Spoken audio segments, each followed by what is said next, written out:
So it's giving All-Stars maturity vibe. Watching the new Love Island All-Stars, I've never been more convinced that dating in 2026 isn't actually about love. The king is back, baby. So I think we need to change the name. I'll work on it. Whatever this is about men wanting to be wanted. What did you think on what then? First impression? Desired. That's what I thought instantly. Was it? Validated. And if you've never watched Love Island or you actively avoid it, you don't need to worry. You don't need to know who anyone is. This isn't a recap.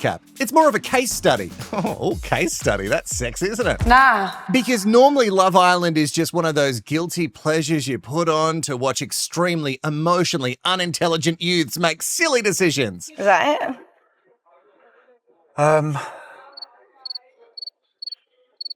Yeah. They're young, they're dramatic, they confuse lust for destiny. And we laugh and we move on with our lives because we've all been there. All right. Okay. Okay, maybe not all of us. Could just be me, Judgy. But All Stars is meant to be different. Some of these islanders can't hide behind youthful ignorance anymore because these people have already lived this once. Sometimes more.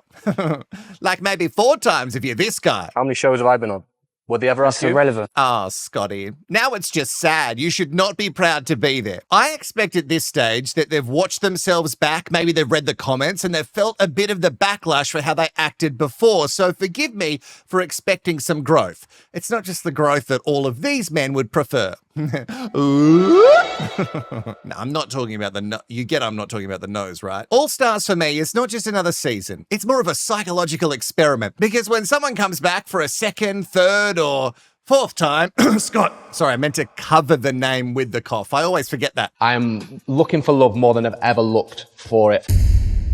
The question now isn't will they find love, it's what did they learn from the first time or times around? And what's confronting about this season is realizing that many of them have learned jack shit, but they have honed some skills. They've learned to be more charming, more strategic, and more self-aware, especially in language, but not behavior. Like they know the terms. I feel very happy and comfortable when I'm with you. Have I surprised you a little bit? You have, yeah. But that's where it ends. And now we can stop calling it a dating show, right? Because it's stopped being relational and it's more performative. Like the whole thing is just one big performance now. I wasn't thinking of you in that moment, Yeah. I don't think, which, it's not cool. I feel like I want to be honest and transparent with you. In a lot of these shows, but this one in particular, what becomes obvious very quickly is that a lot of these men don't actually want a relationship. They want confirmation. They want to know, am I still desirable?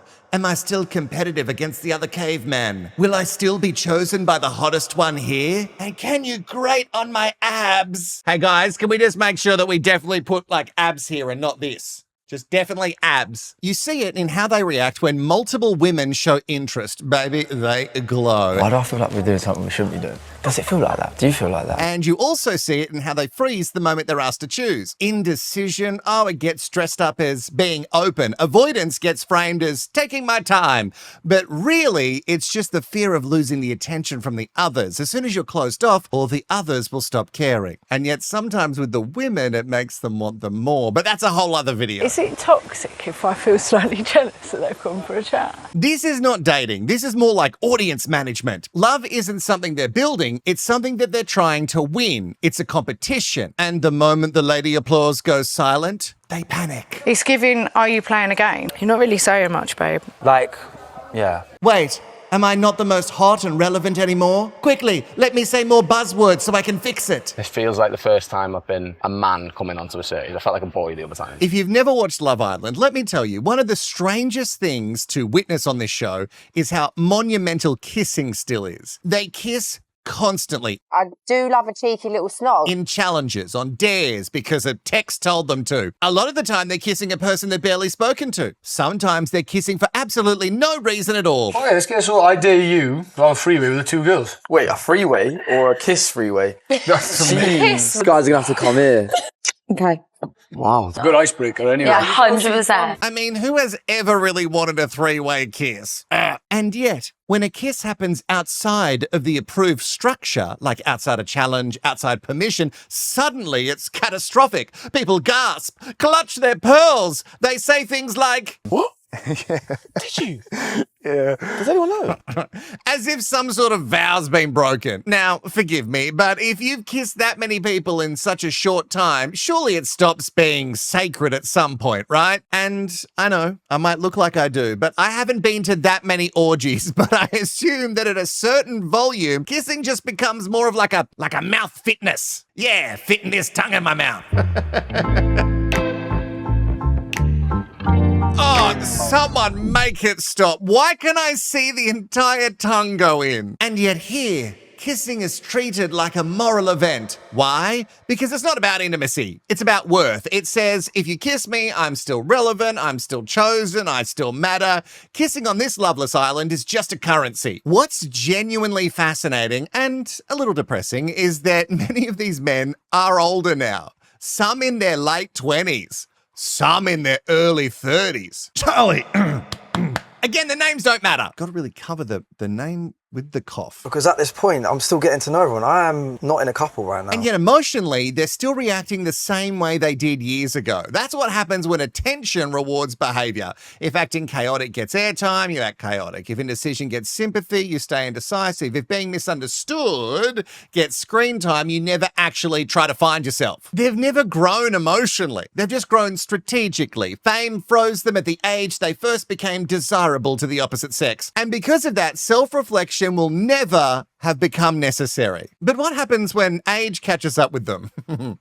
Lord save them. Somebody get me some more collagen. So you're how old now? 31. Now, every season of every reality show, this conversation gets brought up online. Women say they want good guys, but when they get them, they say that they're bored. And I don't necessarily buy that because what the women are actually rejecting is passive men. There's a difference between emotional steadiness and doing absolutely fucking nothing and calling yourself mature. You still need to put effort in. Some of these men are so afraid of being rejected that they never actually risk showing that they actually like someone. Oh, and I don't mean like this guy. I think that's about 45 minutes from it. We can make that work, can't we? All you need to know, if you don't know, that his name is Tommy, he's a mama's boy, and he can't kiss for shit. Was the kiss good? Yeah, actually was alright, yeah. Oh, also, he has zero presence. That's his problem. Not because he's a good guy that the girl doesn't want to pick. And when someone doesn't feel chosen, they disengage. The switch has been flicked. Or they change. Because effort to them feels like vulnerability. And vulnerability, oh, no.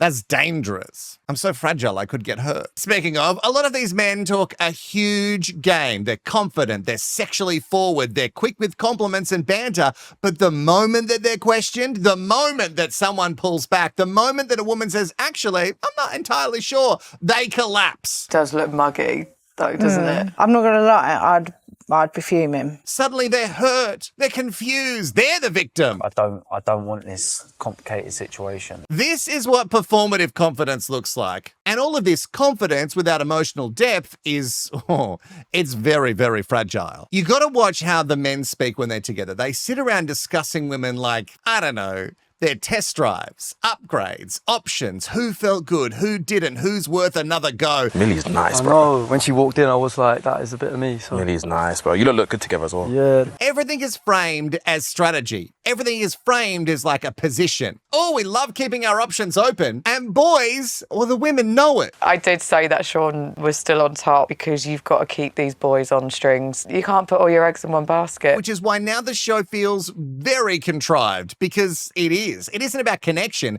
It's about like not losing, and not necessarily the money. It's just like not losing the women's who want them. And I'm not just talking about people on Loveless Island. They want everyone to love them because the validation when they get out, even if they've been absolute pieces of shit, that's incredible. What worries me isn't that this behavior exists, it's that it's being packaged as romance. Like younger viewers who are watching this are being told that this is flirting, this is confidence, this is dating, when in reality, it's just people chasing attention and they keep calling it love. Playfulness is important. Mess is human. Oh, we love the mess on this channel. But there's a difference between play and avoidance. I can't tell when you're joking and when you're not. Probably all the time. And this show, it's a blurry line. Am I just just playing a game with you because it's just a fun bit of banter? Or am I literally playing a game with you because I have no fucking idea what I want? At some point, it just becomes really clear that this isn't Love Island.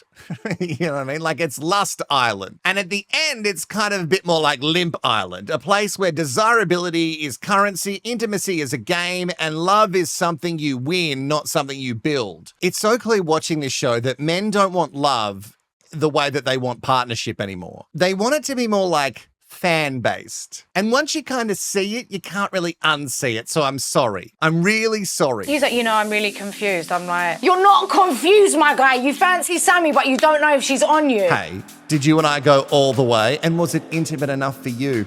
If we did, make sure you put Limp Island. Oh, I would watch a show called Limp Island in the comments below. And before you at me because you think I hate the show, no, you best believe I'll be watching it. And if you want more videos on Love Island about specific couples or islanders, you let me know. Because whether you demand it or not, I'm still going to watch it. If you don't know, I'm Wilko. This is Rehashed. Make sure you like this video and subscribe, and I'll see you in the next one.